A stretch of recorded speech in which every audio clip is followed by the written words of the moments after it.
Welcome back to Wellness Wave Radio. Thanks for tuning in this morning to ride the wave with us. Each week our goal is to give you at least one suggestion that will make your life a little better. My name is Phil George. I'm a clinical biochemist, a certified personal trainer, and a health coach. Please remember that everything we discuss in the show is for informational purposes only and should not be taken as medical advice. In fact, I don't think we're being talking much about any kind of health today. I'd like to return a return guest and a multiple return guest, my good friend, Coach Kane. So welcome back to Wellness Wave Radio. Thank you very much, Phil. It's nice to be back. In fact, if you have a chance, if you go on, now we got to the big time, Jim. Now we got a YouTube station. Yeah. So if you go to Wellness Wave Radio on YouTube, you'll see all of the shows that we've had over here on Lester Cable. And we did a few shows. In fact, we don't have Megan up before, but eventually, when that lazy Art, the station manager that's over here, when he finally gets me the shows, we'll have everything up on YouTube. Because Art, he's going all over the place. He's going here. He's going here. He doesn't have time to do this stuff. So Art, we got to get that show back today. We get Megan up and all the rest of the stuff. But we really good show that is on YouTube with Ed, Ed Hippert. Ed Hippert, the living legend. Great show. But it was interesting, Jim. Right before the show, I asked you, where did you get that water bottle? Can you pick up that water bottle, show it? And you said to me what? Well, I said my daughter gave it to me, and she's always watching out for me, and she thought, and I love it. It keeps it cold, and you told me a few things about it. It's also healthy for you. You got one smart daughter. So what happens is, if you've been following the news at all, what's happened now? They're talking how bad plastic is. So even plastic bottles. What's happened is they're finding out plastic in people's arteries, Jim, in their arteries. And what happens is, this goes back into the little bit, I'm a biochemist, it goes back to a little bit of what they call inorganic chemistry. So organic chemistry, anything to do with carbon. If there's carbon in it, it's organic chemistry. If it's inorganic, no carbon. So just little bit of trivia there. So what happens, a crystal, right? You get a crystal like a snowball, right? It builds up. So you get the snow. So normally for a crystal to form, you have something called a seed. The crystal goes around the seed and gets bigger and bigger and bigger. So the theory is, what happens is, and they say that we eat a credit card worth of plastic, I think every year or something. So it's a lot of plastic. So people think if they're drinking out of a plastic bottle, there's no problem. But what happens is the plastic actually leaches into the water. And it's called microplastics or nanoplastics. They're so small you can't see it. But, our blood vessels are pretty small, so it gets stored in there. And then they think like your calcium that causes calcium artification in your arteries, it kind of builds around it. So that's what they're thinking. That's why I think plastic is so bad. So a lot of times, and Jim, I know you're a big-time tennis player. You're playing out in the heat. And what do I tell you all the time when you're playing out in the heat? What did I tell you to do? Oh, drink water. Drink water, but more than water. What did I give? Electrolytes. Electrolytes. Okay. Electrolytes, and I spill some in my water, So that's what happens. So what you want is, if you just drink too much water, actually, Jim, you can actually die from drinking too much water, because what happens, it depletes your electrolytes so much, and you need potassium to make your heart beat. So that's one of the issues. So a lot of people, you're out 90 degrees now, you're playing tennis, you're sweating profusely. And your shirt, and what happens, but your water bottle, the plastic water bottle is sitting out in the sun, right, Jim? Mm-hmm. And it's heating up, right, Jim? Mm-hmm. And that plastic is leaching into the water, Jim, and you're drinking a lot of plastic along with the water, and it gets into your arteries. So your very smart, clever daughter. Thank you, Mary Kate. What she did is, so what I recommend for you guys out there, and the other thing is, there's a whole thing now about plastic being everywhere. It's in the ocean. Our poor fish are eating it. We're eating the fish. We're eating more and more plastic. So instead of buying these things over and over again, buy one of these bottles. I recommend I get glass bottles and I put a thing around it so it doesn't break, or you can get stainless steel, and I believe that's aluminum. Okay, that's aluminum bottles. So these are where they don't leach into the water. So that's your one. Hopefully, we get more than one tip today, Jim. But that's your one tip today, is throw away the plastic bottles. Go out and email me, philgeorge@charter.net, and I'll send you what I recommend to do with. And once you buy it once, you're one and done. Okay. And the other thing you can do is right down in Worcester, or they have them all over the place. You can, again, email me, philgeorge@charter.net. They have a thing online where you can find these springs, where there's no plastic in it. And they have these little spigots. Oh, yeah. You can go and you can fill up a big jug or stuff like that, and you can just refill it. So you don't even have to buy. You can save some money, because right down in Worcester by Polar, what they have is they have a big bank. I fill up a big giant thing, and I just fill my bottles with that. So when I go to do it, so it's only 50 cents a gallon. You get everything, and you can fill it up. So do that. But remember, if you're playing tennis, Yep. you're out hot. Make sure, again, email me, and I'll send you the very specific electrolyte packs that I gave you. I have those packets. Yep, I have those packets. I'm set for my 4 o'clock match. Okay. So we're going to talk. Okay, we're going to talk about tennis today. And if you hate tennis, stay tuned, because it's a lot more than tennis. We talked before how kind of tennis mimics life, in the mental part of it. The other thing, this is a health show, and they found out that people that play racket sports, and I know you hate pickleball, but including pickleball, they live. I don't hate pickleball. they live, on the average, 5 years longer than the average person. And a few months ago, what I did is I took all of Jim's lab work, and you put him into this formula. There is a very famous scientist that's called Steve Horvath, and he calls it the Horvath clock. So we have two kinds of aging. One of it is our chronological age, how old we are in years, and there's our biological age. And we did Jim's, how old he is in actual biological terms. And Jim, how old are you, and how many years younger are you than what your average age is? 8. 8 years. And we talked before with Eddie. The other thing is, you playing tennis and stuff like that. That's kept you young. So Jim, why don't we talk a little bit about, you wanted to bring up in terms of how tennis mimics life. Well, what I do want to mention, Phil, back in the late 70s and the 80s, I would go up to Stowe, Vermont. Stowe, Vermont was the warm-up tournament for the U.S. Open. Why did I call it a warm-up? It was the same surface. And the prize money was $75,000. That's not much. Who would show up? The best, Jimmy Connors. I remember him. I was coming in early. I don't like to get up, you know that. I was coming in early with my wife for breakfast. He was staying at this top of the notch hotel, I believe the name is. But what I was impressed with, he was so excited to go practice. We forget that. We watch Wimbledon. I'm sure most people watch Wimbledon. You see Carlos Alcaraz, Barbara Krejcikova. You see the match, but you don't see what goes on. It's amazing how even Novak would say, managing the points. What goes on between the points? That's what I'm interested in. That's why when I went to Stowe, I meet a gentleman by the name of Dr. Jim Lair, PTR Master Professional. And he's working with one of the Gullickson twins.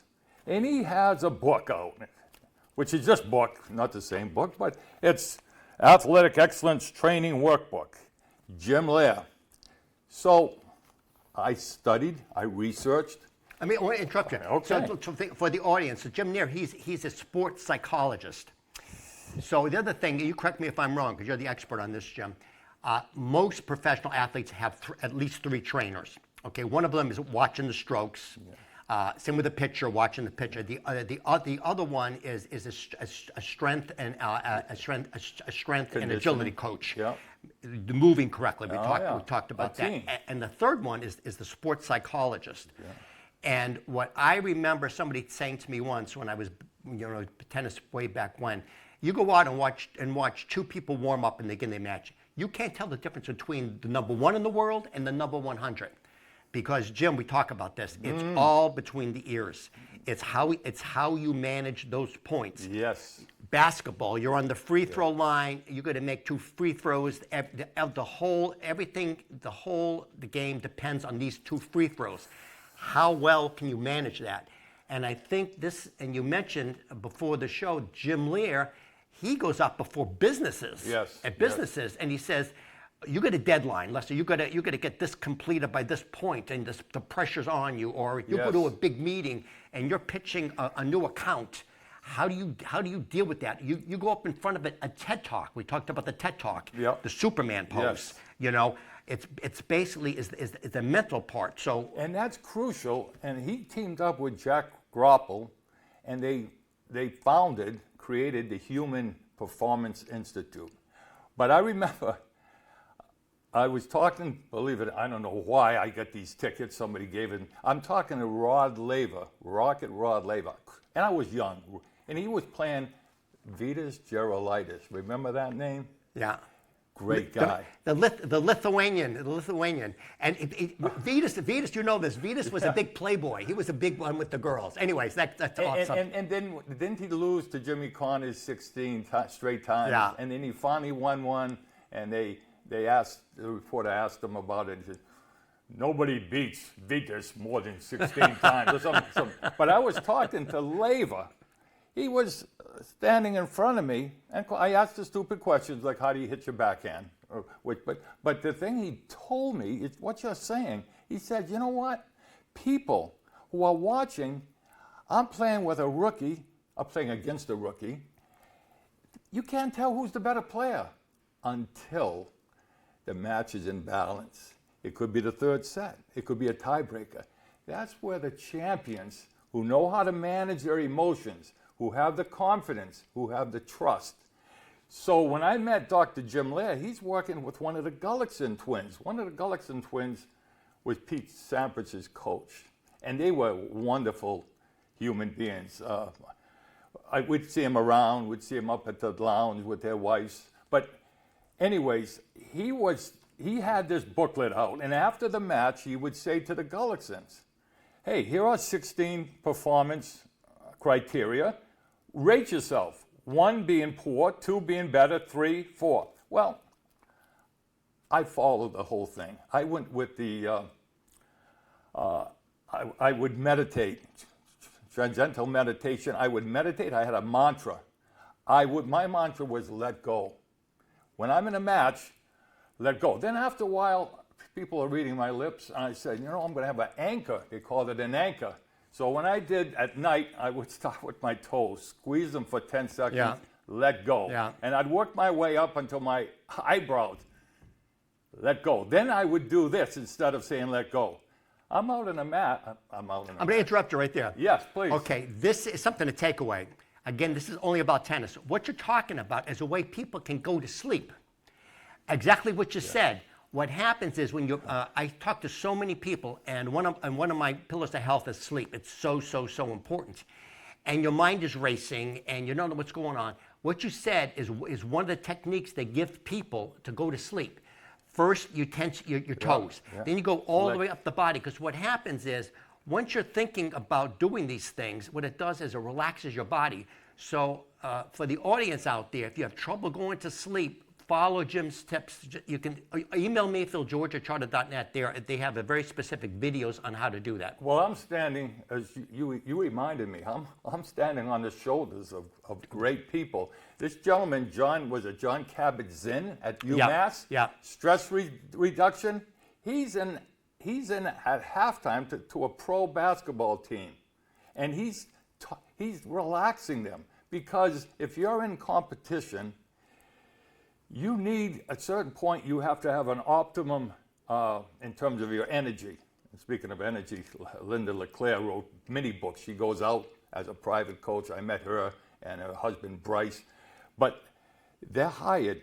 People pay these people. John Kabat-Zinn, I went to his seminar, and he'll teach you how to relax. Dr. Benson from Harvard, remember that book, Relaxation Response? You can actually affect your heart rate. Oh, no doubt. And when I went to see Dr. Lear, at the Grand Hyatt Hotel, he and Jack Groppel, they connected these people, could have been me, volunteers, and they wanted to know the pulse rate. They believe that you make mistakes when your pulse is going too fast. You make mistakes when it's too low. You have to have the right energy. You got to be the sweet zone. Let me just jump back Please. to John Kabat-Zinn. So if people don't know, John Kabat-Zinn was at UMass, and one of his specialties actually was pain management. For people that have pain, that no drugs, is basically, there's an interesting Buddhist expression. It says, you can't avoid pain, but you can avoid suffering. In other words, you can have the pain, but how do you deal with the pain? Manage. Or manage the pain. Exactly what you're saying is also how do you deal with the stress? How do you deal with the stress? Well, Chuck, there's another thing, you and I have never spoken about this. It's called heart rate variability.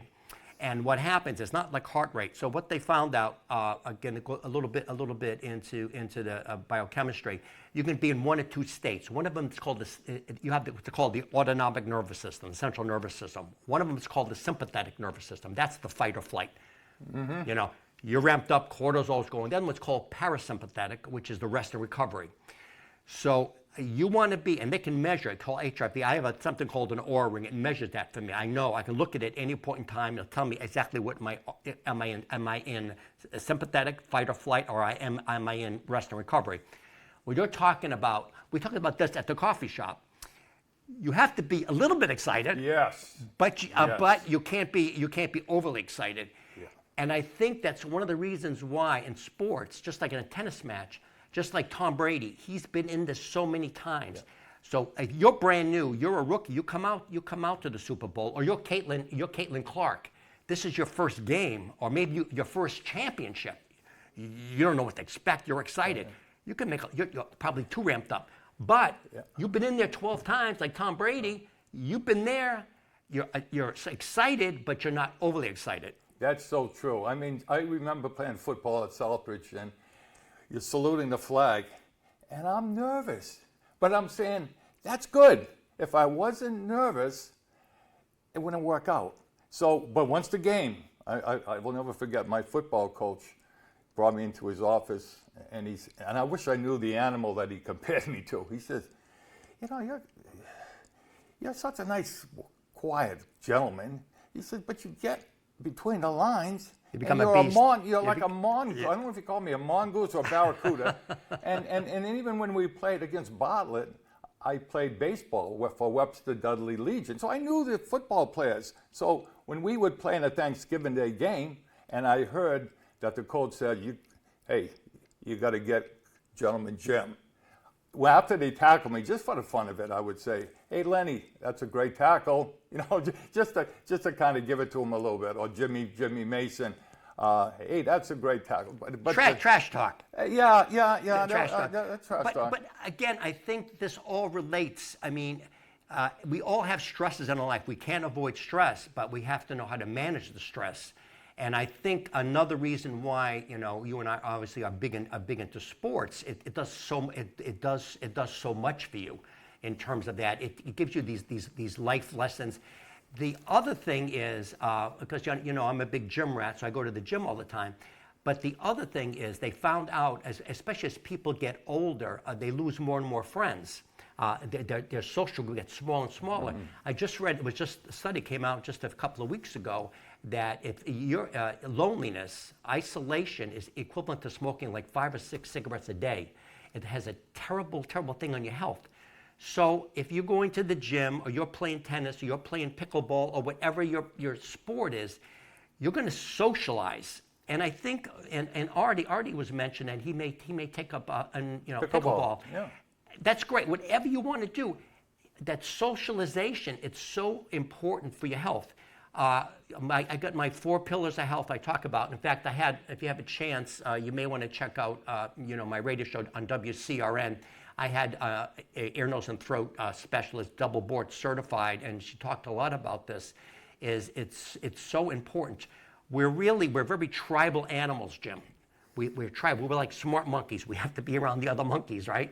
So what happens is you need to be around other people. So if you didn't have tennis, a lot of your friends would have died, or they would have moved away, or maybe they're in a hospital or in a nursing home. So, but you got these friends you see all the time. And I mentioned, sometimes I go to the gym, I just really enjoy just being around other people. And same with you, you've made so many friends, so many connections, and you've impacted so many people's lives that you've taught. And tell us about, tell us about the 85-year-old. Well, I can tell you a lot of, I belong to the Holden Towers Worcester Tennis Club. And I'm not a stalker, I told you. And that's why I'm here to defend myself. No, but what I would do is I'm playing. Here come the police are at the door, Jim. I'm playing, as I'm playing, and I'm not playing for money, but I'm looking over at other people. Like, for example, Ginger, she's 87 years old. Last year I gave her a tip when she went up to a serve, don't throw the arm back. So she's playing two courts away from me. And I'm saying, gee, what happened? I'm saying to myself, what happened to Ginger? She's not doing what I told her to do a year ago. But anyways, I'm hoping and praying she's receptive. So she comes by and she says, hey, Jim, you got any tips for me? And I said, remember last year? And she said, oh, you're right. Oh, I'm going to practice it. You're so right. I understand what you're talking about. Even Sabalenka, the coach, said to her pretty much the same thing.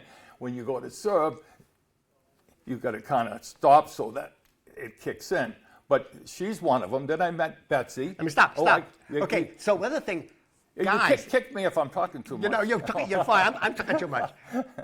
Guys, 85 years old. 87. 87 years old. Yep. She's out playing tennis, and she's looking to improve. She's looking, and I know you're crazy. You're out there in your backyard trying to improve. Video. We didn't mention this. He's PTR certified, which is one of the top certifications, and he's been all over the world with all the top tennis players. And this guy is looking to improve all the time.